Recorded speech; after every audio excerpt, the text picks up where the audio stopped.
A ibogaína é de uma folha também. Ah, tá. É pra... Diluído também faz o... É, infusão. Tá. Mesma coisa, eletrodo, médico do lado e tal. Você fica 12 horas lá. Nossa, é um negócio alucinante. Tem que ficar amarrado. Você sai do negócio sem nenhum vício. Eu fumo, né? Eu só voltei a fumar 6 dias depois porque eu sou uma safada. Que eu tentei muito. Mas eu tive que tentar demais. Porque não... E outra coisa, eu fui fazer na época com o marido de uma amiga minha. Foi na mesma, como é que chama? Mesma turma que eu. Ele dá um reset nos receptores. Esse marido dessa minha amiga saiu e começou a tocar violão. Falou, vou aprender a tocar violão. Ele aprendeu a tocar violão em 2 meses. Porque nunca tinha tido interesse em nada disso. Nunca tinha tido interesse em nada disso. É inacreditável. Bogaína é sensacional. Eu tô pra ele fazer de novo, lá no México. Agora, a senhora acha que se você tivesse contato com todas essas terapias há 15 anos atrás... Você teria resolvido isso 10 anos antes, não é isso? E eu teria Bitcoin pra caramba. Não é isso. Você concorda que, tipo assim, essas drogas podem não ter sido solucionadas 100%. A conversa é importante, você se autoconhecer, saber as coisas e tal. Agora, tipo, isso acelera muito, né? Ou não? Eu vou te falar, Renato, o que eu fiz em uma sessão de ketamina demorou 6 anos de terapia. Nossa. E eu te falo mais, quando eu comecei a fazer o tratamento com ketamina, a terapia foi assim, ó... numa velocidade, porque eu entrava na sessão de ketamina, fazia aquilo, via, tudo saía e ia na minha terapia e falava, vi isso, é isso. Então, assim, o que você demora 10 anos pra fazer na terapia, com sessões de ketamina, você traz isso pra 6 meses, é incrível. Mas a terapeuta conseguia conectar as relações que você tinha, porque a sensação de que eu tenho é que é meio abstrato em vários momentos. Não é mesmo. Nossa, mas não é mesmo, porque quando eu fiz a primeira sessão de ketamina, eu tava num processo depressivo violento. Sim. Já fazia 1 ano e meio que eu tava fazendo tratamento convencional, e a minha depressão não só não estabilizou, quanto ela continuou, ela foi para as ideações suicidas. Então foi o meu psiquiatra daqui que falou, vai lá para os Estados Unidos e faz lá a de ketamina lá. E aí, uma das coisas que... Eu vou falar uma coisa bem simples, mas uma das coisas que aconteceu foi, logo que eu entrei no transe, eu me vi assim, deitada na cama que eu tava, e aí de repente eu subi e saí da Terra. Então eu via a Terra. É uma alucinação completa. Então eu via... Você via seu corpo ali. Não, eu via a Terra. É como se eu estivesse saindo daqui voando assim. Na Lua? Eu via a Terra. E aí eu via a Terra e a Terra se mexeu um pouquinho e de repente eu fui jogada pra um lugar dela. Bum! E aí a hora que eu cheguei nesse lugar dela era uma coisa tipo Egito. E eu voava entre as catacumbas e eu via assim entre as areias e tal. E de repente eu fui sugada de volta. Bum! Lá pro céu. Vi a Terra de novo. E aí girou mais um pouquinho a Terra e eu fui jogada de novo, pum, pra um outro lugar. Aí eu tava no meio das Maldivas, que eu já visitei. E aí eu voava ali no meio das Maldivas e vi, pum, saí de novo. Essa alucinação, quando eu levei pra terapia, uma das coisas que eu falava, da minha tristeza, da vontade de morrer, eu falava assim, porra, eu já vi tudo que eu queria ver na vida. Caramba. Eu já vi tudo que eu queria ver, já fui pra... Quando eu tive essa alucinação, eu tive a sensação de, não, cara, tem muita coisa pra ver ainda. Entende? Então não é que isso é a resolução do problema, mas isso trouxe pra terapia essa ideia do calma, tem muita coisa pra ver ainda. E não é só ela me falar, por que ela não poderia só ter te falado isso? Porque eu não teria sentido. E durante a sessão eu senti isso. Fez sentido. Eu falei, caramba, sim, tem muita coisa pra ver ainda. Só que imagina que isso é uma questão. Só que isso aconteceu em 40 questões da vida. Então é fantástico, é sensacional. Tinha problemas Brasil... que você nem conhecia ainda, porque alguns você não tinha percebido. Traumas que eu não lembrava, coisas que eu não sabia, traumas que eu tinha reprimido, que eu não sabia que tinha acontecido, que eu descobri assim. Trauma de infância, coisa que eu não sabia que tinha acontecido, que eu descobri com ketamina. Será que era verdade? Pode ser que não, mas a implicação disso é. Então a gente trata a implicação. Mas você pode perguntar a parentes, vizinhos, se aconteceu aquilo mesmo, não é isso? Mas vocês já morreram, né? Quando eu tomei, apareceu um português, você lembra que a gente conversou sobre isso? Teve um português que tomou também no negócio lá e falou que tinha 4 anos da infância dele que ele não lembrava. Ele não lembrava da infância dele e tinha feito todo tipo de terapia. O cara já, no final da vida, né? Coroa. Aí o cara falou assim, eu lembrei, minha mãe se prostituiu pra botar comida dentro de casa. Lá. Eu percebia e eu me culpava, dizer que eu não sou homem, então minha mãe tem que dar porque eu não sou homem de botar comida dentro de casa. E ele ligou pro irmão e o irmão confirmou, rapaz, todo mundo sabia disso e tal, nossa mãe se prostituiu isso mesmo e tal, não sei o quê. E disse assim, rapaz, eu amo ela mais agora do que eu amava. Agora, tipo assim, eu como criança ou como adolescente, eu compreendo que eu precisava ter trancado isso divertidamente, né? Jogado essa bola no depósito trancado, não é isso ou não? Tem coisas que eu realmente precisava não lembrar pra ter minha vida normal, não é isso ou não? Você viu que tem o novo Divertidamente agora, que eles adicionaram a ansiedade? Ansiedade e pensamento sombrio. Ansiedade e pensamento sombrio. Tem umas bolas ali que é melhor você manter bem fechada. Isso, mas tem hora que você vai ter que abrir tudo, não é isso? Se você quiser ser uma pessoa resolvida, você pode agora não ter que enfrentar tudo, mas até alguma hora... É isso que ele tá falando. Se eu começasse a fazer essas coisas 10 anos antes, eu tava hoje muito à frente do que eu tô agora. Sim. Como é que é a sua bolinha da ansiedade? Rapaz, diminuiu bastante. Eu quebrava meu dente, eu tinha que usar aparelho pra dormir, senão eu quebrava o dente com bruxismo de noite. Depois do negócio do chá, eu nunca mais tive que usar. Eu usava aparelho na boca, senão eu mesmo quebrava meu dente. De tão que eu apertava, eu tinha dor de cabeça de ficar apertando a boca de Você nunca fez um botox no bruxismo aqui? Não, tipo, você tinha indicação pra isso, mas é mais barato usar o mordedor, que é 20 reais, não é isso ou não? Eu não. É mais barato a placa de plástico, né? Aqui, ó, Bitcoin, meu irmão. Prefiro morrer do que dar Botox, meu irmão. Para de economizar no Botox, pelo amor de Deus. Hoje em dia é barato mesmo. Quanto era um Botox há 7 anos atrás, não é não? Era o triplo do preço de hoje em dia, não é não? Ah, meu Deus. Você já bloqueou pensamentos assim? Eu bloqueio minha testa, porque você vê, ó, isso aqui sou eu feliz, ó, isso aqui sou eu triste. Olha eu assustado, ó. Igual o Renato falou desse amigo dele que bloqueou a infância. Não, amigo, não, nem conheci o brother, ele tava lá no experimento. Isso já aconteceu comigo, assim, sabe? Eu tive um pensamento da minha adolescência e infância que eu bloqueei e eu fiquei anos sem lembrar. Anos. E mas traumático? E aí, de repente, quando veio, cara, tipo assim, eu era pequeno, e aí uma vez eu ficava escutando o telefone, aí eu escutei um cara ligando lá em casa pra falar com a minha mãe e tal. E aí, esse negócio, eu fiquei muito mal com isso, né? Porque eu achei que se meu pai soubesse, ele ia largar da minha mãe e a família ia ser destruída, sabe? E aí eu bloqueei isso, assim, da minha vida. Eu não lembrei por anos e anos. Até que um dia, quando eu fiquei mais velho, que eu cheguei na faculdade... Uma frase de um amigo fez o negócio vir à tona. Você já assim, tinha maturidade pra enfrentar, porra. E eu lembrei tudo assim, como antes, o menino não tem que enfrentar o cara dando em cima da mãe dele, não é isso ou não? É pra você lidar com o macho querendo comer sua mãe com 11 anos, não é isso ou não? Ontem, assim, agora o cara de 20 anos, você já tem condição, não é isso ou não? E eu penso nisso, é muito louco o quanto a mente nossa é poderosa a ponto de te proteger, né? Sábia. Mas não é só a mente, o corpo todo meio que faz isso, não é? Sim. Você tem milhões de anos de seleção natural, meu irmão. Exatamente.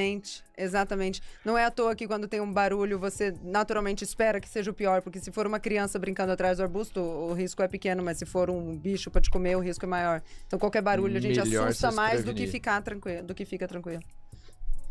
Você tava, agora voltando lá na parte que a gente tava falando da nutrição, tinha uma parte que eu queria falar e a gente já até seguiu por outros negócios. Você já foi vegana? Eu fui vegana 2 anos, fui vegetariana 9. E qual que foi o benefício? Na verdade, eu virei vegana do dia pra noite, porque eu assisti um documentário que chama Carne é Fraca. E aí eu vi que o pintinho sofria, que a vaquinha sofria, que todo mundo sofria. Eu falei, não quero participar desse negócio, não. E o problema não era o pintinho morrer. O problema era ele viver dentro lá daquela coisificação, né? Eles serem confinados. Entendi. Se eu tivesse uma fazenda e eu pudesse matar o próprio galinha, eu comeria. Essa era a minha ideia. E aí fiquei 2 anos assim, só que eu era vegana, então eu também não usava nada testado em animal, nem couro, nem seda, nem lã. E eu morava numa cidade de 40, 50 mil habitantes, então não tinha como hoje São Paulo, se você quiser ser vegano, você vai ser feliz. De plástico, pelo menos economizava dinheiro. Exato. Nossa, menina, eu não comia, olha, eu comia 4 coisas, e aí pra fazer o shampoo, eu fazia com bicarbonato, aí não podia usar esmalte, era um negócio terrível. Não, agora tá na moda de não usar shampoo, né? Inclusive eu tenho 2 anos. Não usar sabonete, tem uma galera que não usa sabonete. Não, eu uso sabonete, mas na minha cabeça eu não passo nada há mais de um ano. Eu só lavo a cabeça se tiver incêndio. Tem um cabelinho curtinho, se eu fizer isso no meu, o que acontece? Rapaz, tem muita gente aí que fica 2 anos sem lavar a cabeça. Lava com vinagre e acabou, não é isso? Então, era o que eu fazia, era vinagre e bicarbonato. Isso. Exatamente. Não, vinagre e bicarbonato ainda é mais pesado ainda do que vinagre puro. É que tira tudo. Rapaz, meu cabelo tem que ser curto, porque eu dou psoríase na cabeça da doença autoimune, mas a atividade mesmo, você trabalhar no incêndio, não tira o fedor não, velho. Se eu não for bicarbonato e vinagre, você entrar num local de incêndio que teve químico e tal. Sim. Eu já passei 18 meses sem comer carne, sem comer proteína animal, mas porque eu tinha indicação médica na adolescência, eu tinha rinite, vários problemas, quer dizer, não, você vai ficar melhor e tal. Experimentei e achei que não valeu a pena. Não. Mas eu também já passei 18 meses sem comer carne, velho. Você já foi vegano 3 anos? Não, vegano não, vegetariano. Eu comia proteína animal, comia proteína animal de leite, de queijo, né? Queijo, ovo. De queijo. Ovo, acho que eu não comia, não. Eu comia o que o cara prescrevia lá. Ele dizia, não, rapaz, você vai melhorar da sinusite, de não sei o que lá e tal. Como não deu muito resultado e tal, eu achei que... Mas eu fiz uma tentativa. A questão é a seguinte, inclusive um dos pressupostos da liberdade... Todas as ites têm muito a ver com lactose.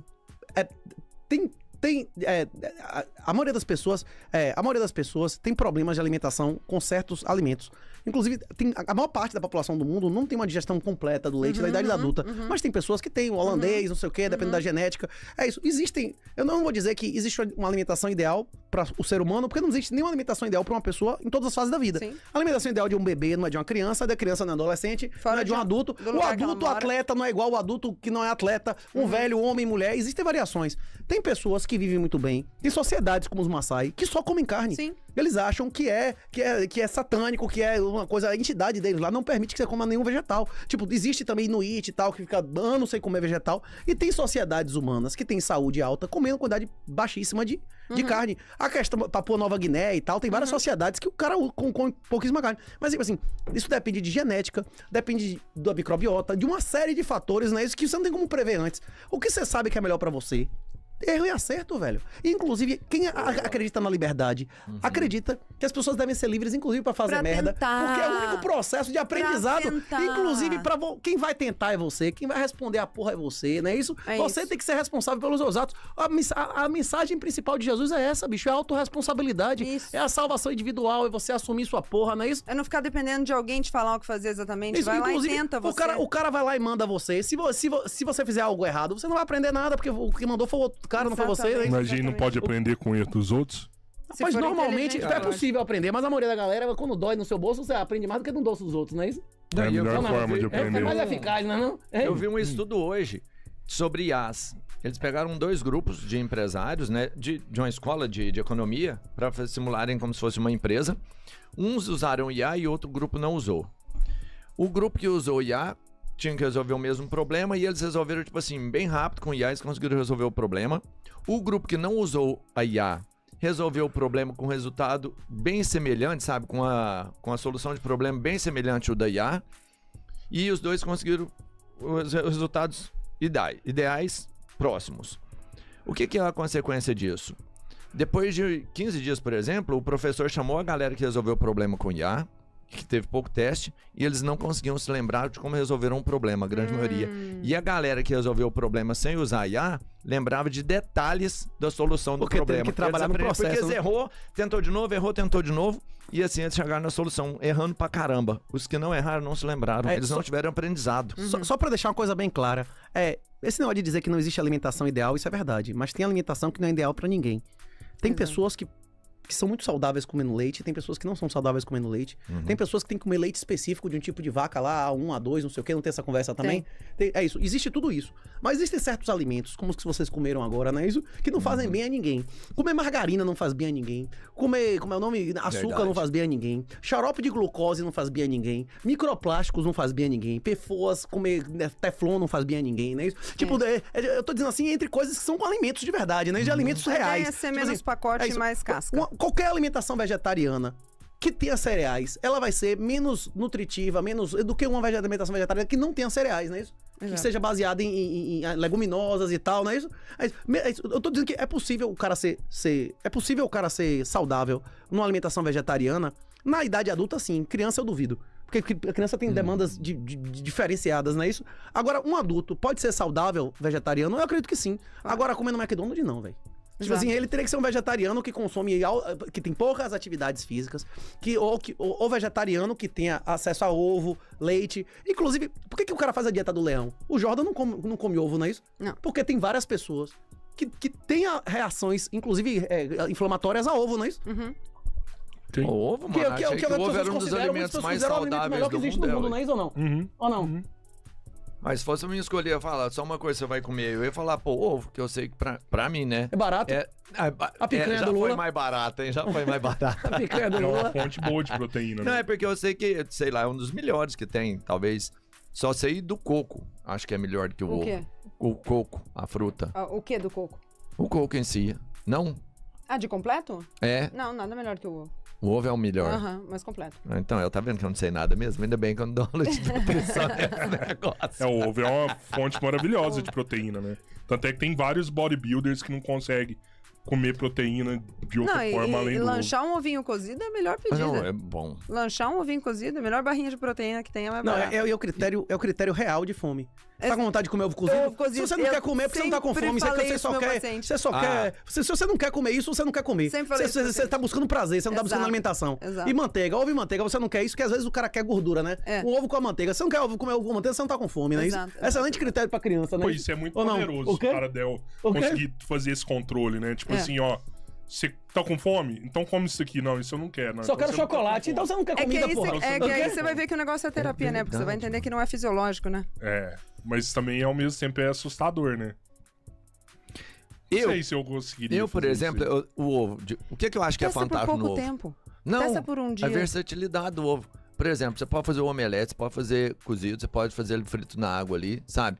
E quando eu era moleque, gemada. Meu pai fazia gemada, mano. Gemada é muito louco. Meu pai só esquentava. Hoje que eu penso, tanto que era sacanagem, ele esquentava, aí ele quebrava só a pontinha do ovo assim, ó, e dava uma colherzinha pequenininha pra gente comer o ovo quente, mano.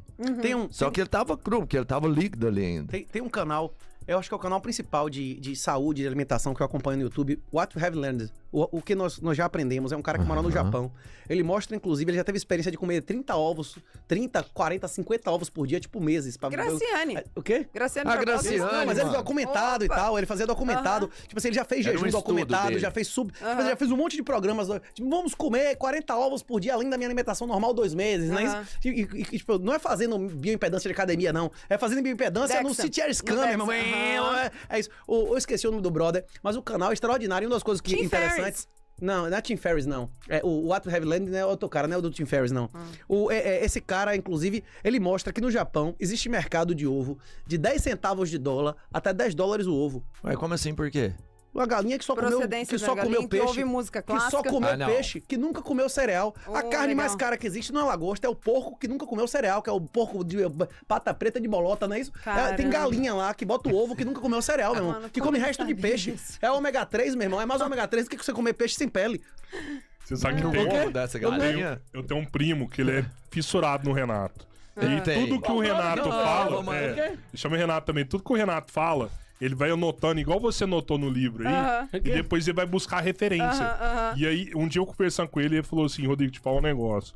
O 38ão, tudo que ele fala, 5% é a opinião dele. O resto, tudo você pode buscar, que tem referência, tem alguém que cita isso em algum momento. Tem algum livro, tem alguma obra. 5% é isso, um ovo de granja. É igual um ovo de quintal, que vocês sabem que comeu o resto da comida que você comeu. Tanto que a gente chama de ovos de galinhas felizes. É o Portugal que chama assim, né? Galinhas felizes, galinhas né? felizes, Ô, Lara, você já escutou o Renato falar desse experimento do Universo 25? Já ouvi, já ouvi falar desse experimento também? Já ouvi. Qual que é a sua opinião sobre esse experimento? Pra mim faz sentido, a visão que ele tem desse faz sentido completamente. Faz sentido? Faz sentido completamente. Ué, pra mim eu sou um exemplo clássico disso. Do que deu errado. Pra ganhar dinheiro deu certo, não é isso? Mas por isso que deu errado. Essa é a função da mulher? É isso. Olha eu arrumando um cancelamento logo às 3 da tarde, 6 quartas. Mas você já gravou um vídeo dizendo isso, né? Que teve uma vez que você disse assim, que eu posso chegar em casa, eu posso ter todas as bolsas do mundo, né? Você falou... E eu não tenho um nenê me chamando de mamãe. Exatamente. Exatamente. No início, a maioria das pessoas, a gente acha que vencer é ganhar dinheiro. São as camadas da personalidade do Olavo. Você já ouviu falar nisso? Sim. Até a primeira camada, você não consegue nem identificar que você é diferente de seu pai e sua mãe. O bebê, quando você tira de perto da mãe, ele acha que está sendo mutilado, que a mãe é parte dele, né? Isso? Aí você vai... Tem um filme, inclusive, do Bonifácio, né? Que ele vai mostrando o desenvolvimento de cada camada. Uma das camadas da personalidade que a pessoa tem que passar para ser uma pessoa completa é você sentir que você é útil, que você é produtivo, que você consegue ganhar dinheiro, não é isso? Que você admira. Aí depois você passar a ser admirado, que você é admirado pelos outros, não é isso? Quem é que não gosta de ser admirado? Todo mundo gosta, não é isso? Agora os santos que estão cagando pra ser admirados. Os santos, eles querem agradar a Deus, nem ali mesmo eles querem admirar, não é isso ou não? O quê? Que seu pai chegar pra você e dizer assim, você é um merda, eu tenho vergonha de você, você não é homem, vai doer pra caralho, não é isso? Muito. Dependendo do nível, você diz, meu pai, eu amo você, dependendo do nível que você tiver, você vai dizer, meu pai, eu amo você, mesmo assim, eu quero agradar a Deus e não você, se lasque, não é isso ou não? Tô cagando. O problema é que poucas pessoas chegam nesse nível. E pra chegar, infelizmente, a gente tá colocando, a nossa, não é uma questão de família, né? A sociedade inteira tá em colapso. Tem mais gente da nossa idade do que de 4 anos. Sim. Tipo, nós estamos enganando nossas filhas, bicho. Sim. A gente tá dizendo pra mulher que a coisa mais importante do mundo é dinheiro. Dinheiro você compra puta, você compra ladrão, você compra político com dinheiro, não é isso ou não? As coisas mais valiosas na vida você compra em dinheiro.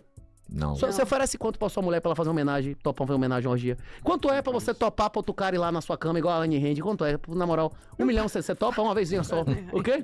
10 milhões de dólares. 10 milhões de dólares. Não tá vendo não, mano. Não tá vendo não. Não é não, Betinho? Ou não? Não tem jeito. Eu fui enganado a maior parte da minha vida. Meus pais diziam que era pra fuder em alta e usar camisinha, que ter filho era uma merda, que era pra meter bronca, não é isso? Anticoncepcional bom pra caralho, que esse mundo não é pra botar mais gente, superpopulação, não é isso que você gritava ano passado? Já tem muita gente no mundo, não é isso? Que era pra viajar, conhecer lugares novos, aproveitar ganhar dinheiro, que isso, casamento, família é uma coisa pra depois. De ninguém. Seus pais falavam isso pra Quem é que você? não depende de ninguém? Pois é. Você depende de milhões de pessoas. Pois é, exatamente. A gente